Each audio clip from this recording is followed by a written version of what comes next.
India news के digital platform पर आपका स्वागत है। मैं हूं आपके साथ अनन्या बेदी। उड़ीसा का बालासोर जो रेल हादसा है वो तो आपको याद ही होगा। 293 लोगों की जान चली गई थी और 1000 से ज्यादा लोग ऐसे थे जो घायल हो गए थे। भयावह हादसा था और 20 साल बाद अगर इतना बड़ा हादसा होता है, जब ऐसे समय में जब हम बात करते हैं कि रेलवे कितना मॉडर्न हो गया है, जब हम हाई स्पीड ट्रेन की बात करते हैं, हम बुलेट ट्रेन की बात करते हैं, उस वक्त इस तरह का हादसा, लापरवाही आखिरकार किसकी थी? क्योंकि शुरुआती जो जानकारी है वो रेलवे बोर्ड की तरफ से यही कहा गया था कि सिग्नल में कुछ खराबी थी, अब सिग्नल सही समय पर नहीं दिया गया, जिसकी वजह से ये पूरा हादसा हो गया। सीबीआई इस पूरे मामले को लेकर जांच कर रही है। 7 अफसरों को सस्पेंड कर दिया गया है। इसमें से 3 रेलकर्मी ऐसे हैं जो शामिल हैं। लेकिन अब ये कहा जा रहा है कि जो साउथ ईस्टर्न रेलवे के जनरल मैनेजर अनिल कुमार मिश्रा ने जानकारी दी, उनकी तरफ से कहा गया है कि जब उनसे अफसरों को सस्पेंड होने की वजह पूछी गई तो उन्होंने कहा कि ये अधिकारी जो हैं वो सतर्क होते तो शायद ये हादसा टल सकता था, यानी कि 293 लोगों की जान बच जाती और 1000 से ज्यादा लोग जो घायल हुए हैं वो ठीक होते अगर ये लोग सतर्क होते।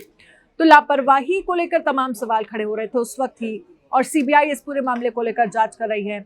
अब ये कहा जा रहा है कि 7 जुलाई को सीबीआई ने 3 रेल कर्मचारियों को गिरफ्तार किया था।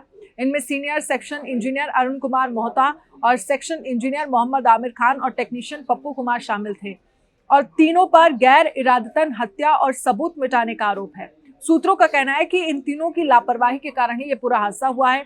सूत्रों का ये भी दावा है कि आरोपी जानते थे कि उनकी लापरवाही से इतना बड़ा हादसा जो है वो हो सकता था, और जिसमें हमने देखा 293 लोगों की जान चली गई थी। बालासोर हादसे की वजह से सिग्नल सिस्टम में खराबी बताया जा रहा था। सीबीआई इस पूरे मामले को लेकर जांच कर रही है। एक जांच रेलवे बोर्ड की ओर से कमिश्नर ऑफ रेलवे सेफ्टी ने ये कहा था, 3 जुलाई को सीआरएस ने 40 पेज की एक रिपोर्ट जो है वो सौंपी थी, जिसमें ये कहा गया था कि लेवल क्रॉसिंग लोकेशन बॉक्स के अंदर तारों की गलत लेबलिंग की वजह से ऑटोमेटेड जो सिग्नल सिस्टम में है उसमें गड़बड़ी आ गई और फिर ये पूरा हादसे का कारण बना।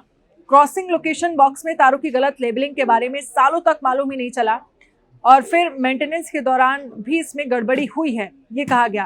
देखिए, जो गड़बड़ी थी लेबलिंग के कारण, उसका जानकारी ही नहीं थी, अब जाकर पता चला जब इस पूरे मामले को लेकर सीबीआई जांच कर रही है।